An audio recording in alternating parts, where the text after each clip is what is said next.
Hey everybody, it's Andy. It's been a couple weeks since I was back doing this CEO Uncensored video, and I just want to log in again and give you an update on what's going on. So first, still working my other job to try to get my entrepreneur ship company going up.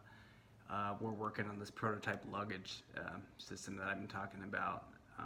But the good news is, so I've been following, Kickstarter and Indiegogo, and there's been a couple projects that have went up, somewhat similar, but still we're different. So we're going to still plow forward with this.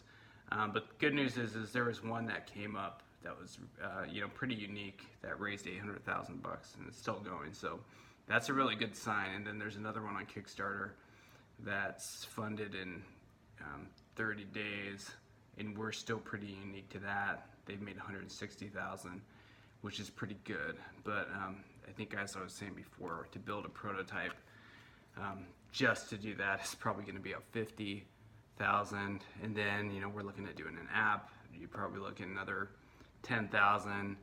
Then you need to purchase tooling, which is we're still getting into how much that's going to cost. To fill orders for 160,000. I'd imagine they're probably really not making a whole lot of money on that. I think that's probably will cover their development costs, if that, and then because they still need to buy the materials to fill those orders, so they may be breaking even after that, which is still good. I mean, I'd love after all this to get just the money that I'll put back into this. But a couple things I want to say too about just starting your own company is that one thing I've struggled with now that we're designing this is that, I mean, I've been you doubt your project a lot because you're going to invest a lot, not just time but money.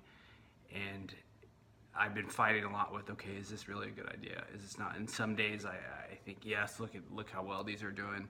This is an idea I've had for a long time. It's a great idea. I should keep doing it. And I'm thinking, I can't wait to do this. It's going to be so great, and it's going to be great when this product comes to market and I can finally see this idea come to life. And then on the flip side, I'll have days like, oh, is this really a good idea?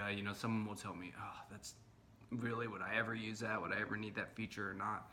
And then you're just like, oh boy, like I'm about to fork out a lot of money and a lot of time to do this. And you really can get down in the dumps and go up and down. And I hear that a lot from people that have made it, doing the entrepreneur route, and people who have struggled is just saying, from people that have struggled, has said, I was really so close to making this go, and if I would have just pushed a little bit harder, I think I would have got it. And then a lot of people that have made it, who've also failed along the way in previous maybe entrepreneur things they were doing, said, a lot of people make it 90% of the way and then they quit, and that's what I don't want to do. So I'm going to beat this thing until it goes. But when you see things like competitors come up online all the time, it certainly can be challenging. But hopefully that's, and if you see them do well, hopefully that's reassuring. And even there's a lot of products that are a lot alike. But we still have features that we think are different, and that's the biggest thing I think when making a product is. I always think, because I'm a sales guy, is how easy would this be to sell against what's out there. And from doing medical sales and other types of sales, I've just seen if you really want to crack a big industry, you better have at least 2 or 3 really key differentiating features on why someone would pick your product that make it not only unique, but especially when people are doing large contract deals, like why is this different than what we have? And it can't just be, a lot of times it can't just be price. Although a lot of people think that's enough, if we can make the same thing cheaper. And a lot of times that's not, because a lot of people will do business with who they trust, and if you're brand new, you really got to have something different. So I'll tell you one thing that we're doing. So now we're much more into design of our product. We're doing drawings, and now we have to get logos and things like that. I've been for logos. I went through a lot through Fiverr, Fiverr, where you can just freelance people.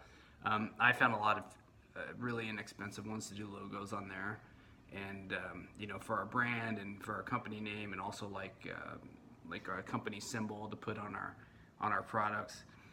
I ended up actually going with another company who was a little bit more, but they have a good relationship with our engineers, so they recommended them. I know he'll do good work, and I actually can meet with them. Where with Fiverr,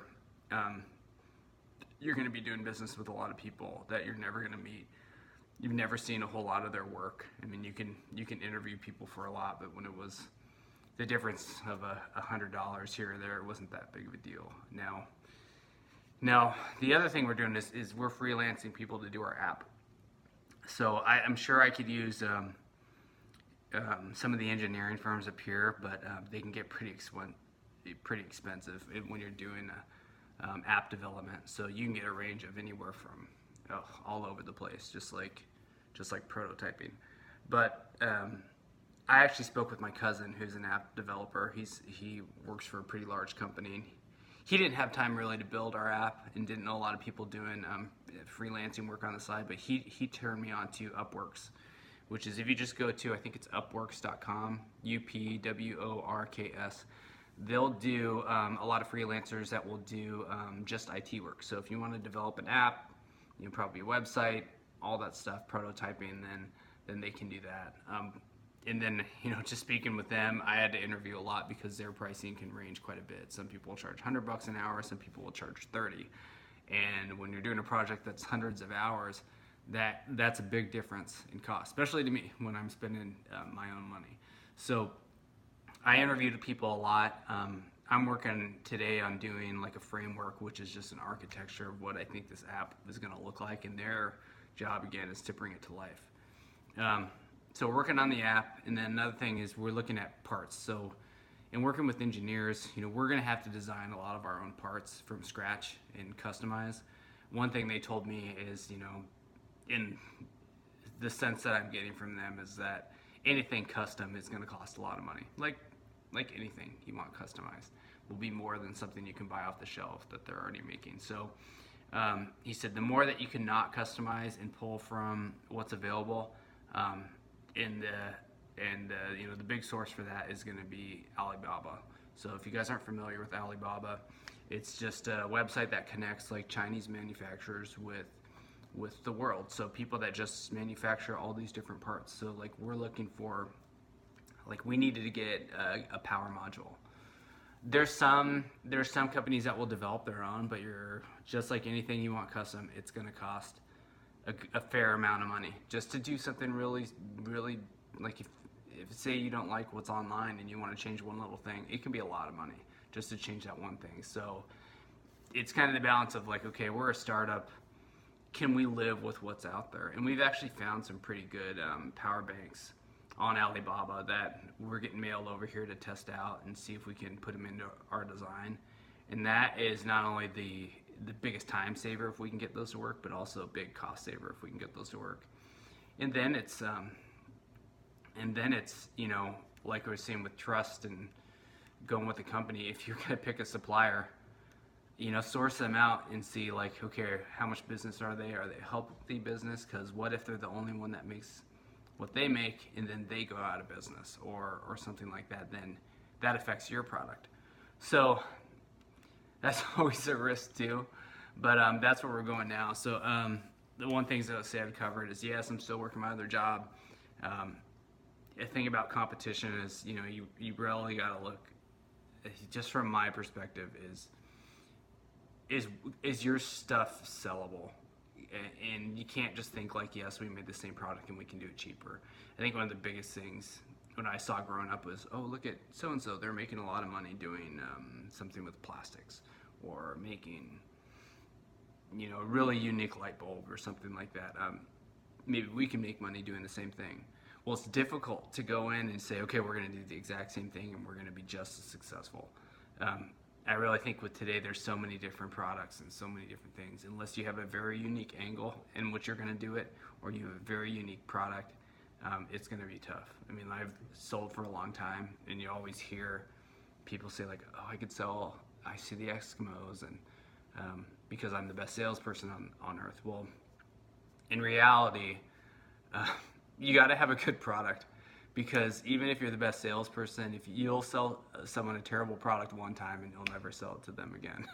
And then word of mouth travels really fast with the internet. So if your product's not good or if it's not different, you might have a good first couple of months, but once people put their hand on their product, if it's not good, you're in big trouble. Then you pretty much just worn out your welcome, and you'll never sell that again.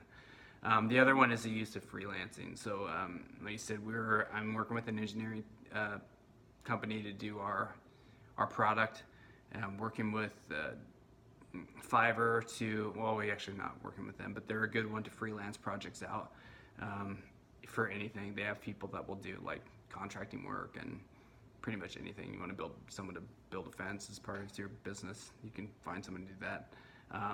But a lot of my network that I've got through the engineers, they had people for doing electronics, for people for doing logos, for people for doing packaging, which is a big reason I chose them. And then Upwork's for people doing like IT stuff, like programming and things like that you need. And then Alibaba for parts. So Alibaba, one thing I'll say on that is they have a lot of minimum order quantity. So say, I don't know, whatever your product is, or say you just want to sell like backpacks online through Amazon, that's going to be your company. They'll say like, okay, we can give you this great price on backpacks, but you could buy 500 of them, which is a lot. So a lot of those, though, you can get samples, even though they do have a minimum order quantity. Just reach out to them and say, hey, look, I'm looking for a large business scale. I want to buy one and just see one as a sample. We want to test it out and make sure it's just not a piece of garbage that's going to get thrown away. And they will a lot of times. Now, you'll still pay a lot. I mean, you'll pay a discounted price. So say, their minimum order quantity for the bag, you'll pay, $30 a bag. You might pay $60 for that one, and then you'll pay about a good $70 or $80 just to ship that one to you, because shipping from China is expensive. So choose your samples, well. Don't just get a bunch of stuff, because I'm easily, I've only ordered probably 3 samples so far, and I'm probably $400 into that. I'm probably going to have to order probably another 10 or 12 of different types of samples. So you're going to be probably just at $1,500 to $2,000 just in samples, and a lot of them, we're just going to end up throwing away. So, but you have to test them, or else if you get garbage and you sell garbage, you're going to basically be buying it back later or be dealing with customer service. So that's all I got for today. Today is July 6th, so happy 4th of July, July 6th, 2008, and hopefully we'll have an update for you soon. All right, thanks. Bye.